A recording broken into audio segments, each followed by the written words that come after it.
Hello, I am Madame Vo and I'm the creator of a Dubai-based supper club called House of Vo. In 2020, at the height of the pandemic, I made a vow to myself that I was going to realize a secret lifelong dream of mine once the world would turn back to normalcy.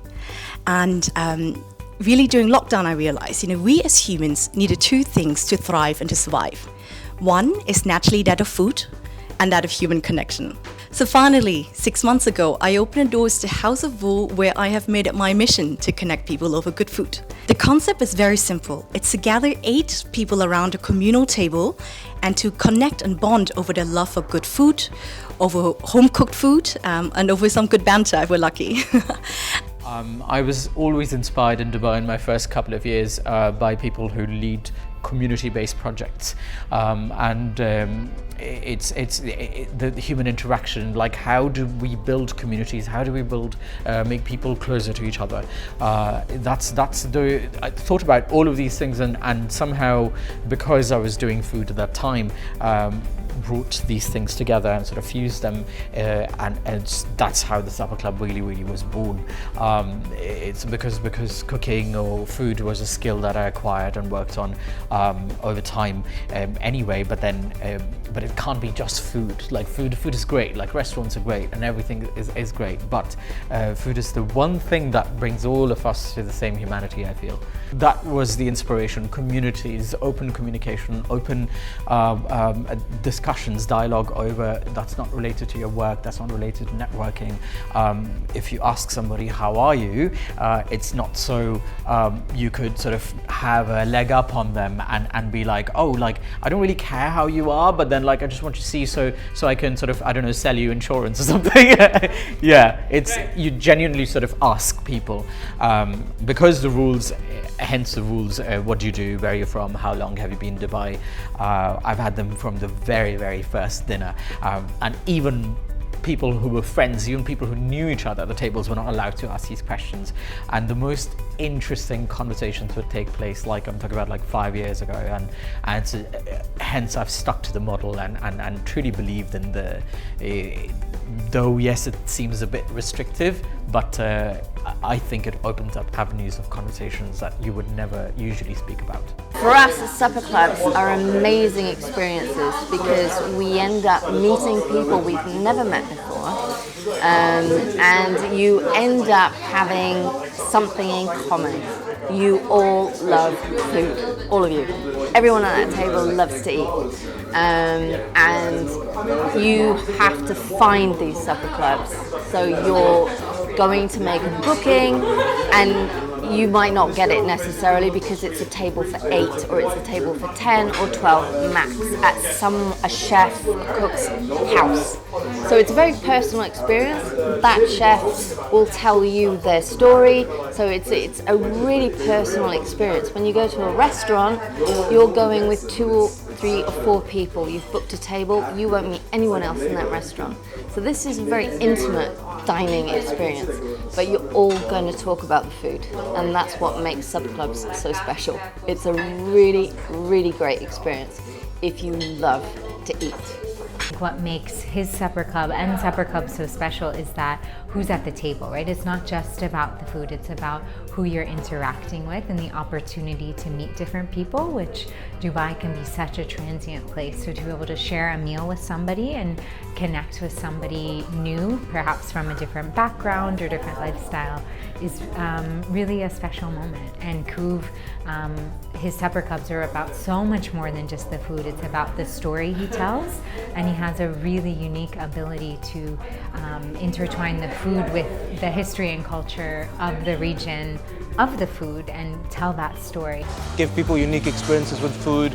Chef has come up with this amazing menu, and it's a bit more out there than the kind of food that we're doing on the menu, so it's kind of trying to introduce like Dubai to a different like angle of how we cook. We want to prioritize an intimate experience, and that's kind of what we plan for in the kitchen.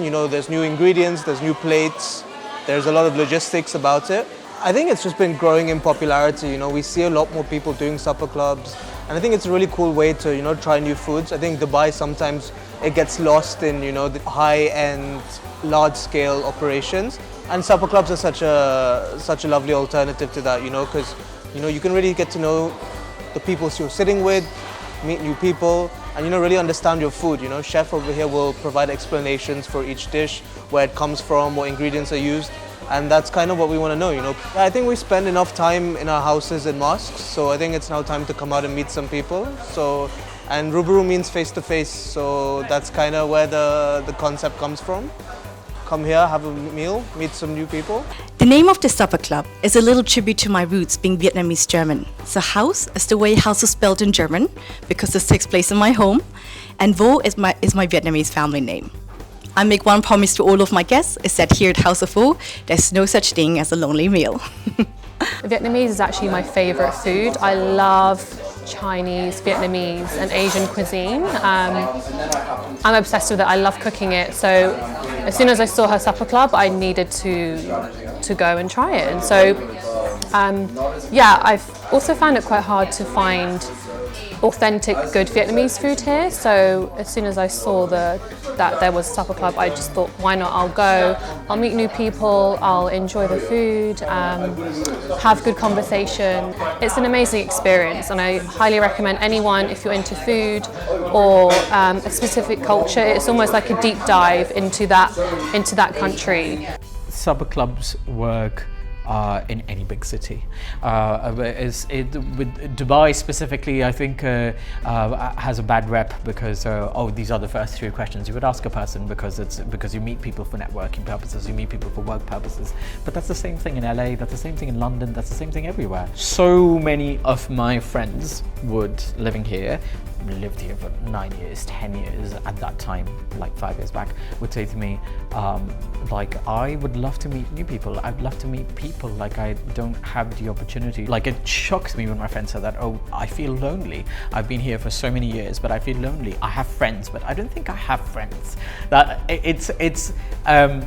I wanted to change that. I wanted to see if it's possible to bring about an experiment where it's, because in many ways this is a control experiment. It's you put people in a situation where they don't know quite a lot of things. They don't know the food, they don't know what they're about to eat, they don't know where they're about to go, they don't know who they're about to sit next to, and suddenly the feeling of adventure, the same feeling, I suppose, that you get before you take a hike, or before you sort of go on an excursion or foot excursion somewhere, because you're just excited. And then I think that just unites people.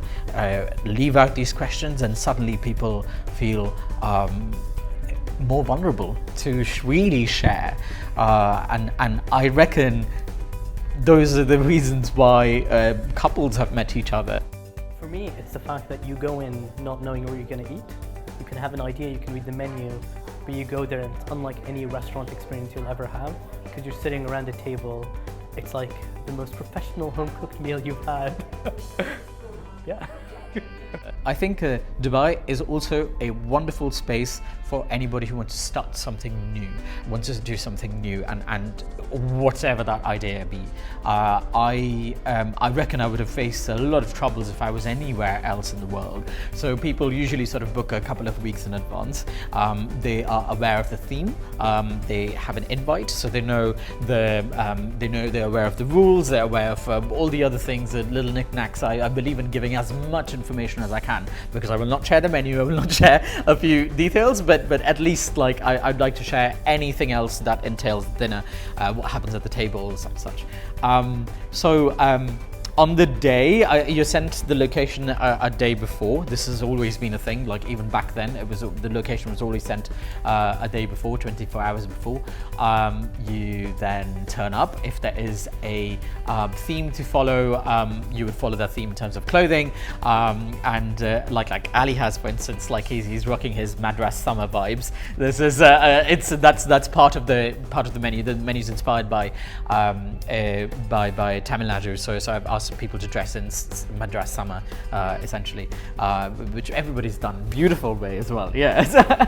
And people carry an object, so you would have to select an object that has a story attached to it, a memory attached to it, something you feel comfortable talking to people about, and then you just turn up. You ring the doorbell, you come in.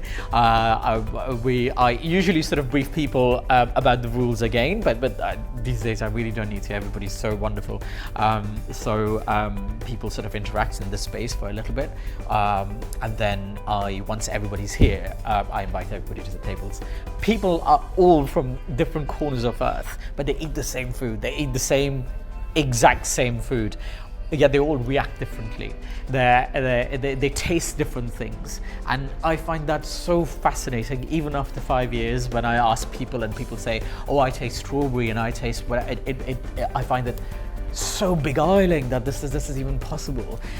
So I think that's what really keeps me excited as well. So it's definitely my favorite part, but also really keeps me excited too. So what makes a good supper club? For me, there are 3 elements to it. Firstly, stories. I tell stories and accompany stories for every dish and every course that I prepare, because ultimately I think people when they leave, they do forget the taste or what they've eaten, but people always remember stories. The second element would be having tried something new. So I cook dishes from my home countries, and I always try to replicate something and be as authentic as I can to my family home cooked recipes and bring something that my guests haven't perhaps tried before. I always encourage my guests to come alone, but if they would like to bring a guest, that's fine. I would just separate them at the table. So friends and couples are usually separated, because in the true spirit of a supper club, beyond the food, it's also about making new connections, gaining new and fresh perspectives. So I would like to foster that at the table. So yes, if you ask me, if a guest leaves having heard a new story, learned something new, tried a new dish, and made a new friend, I consider that a good night.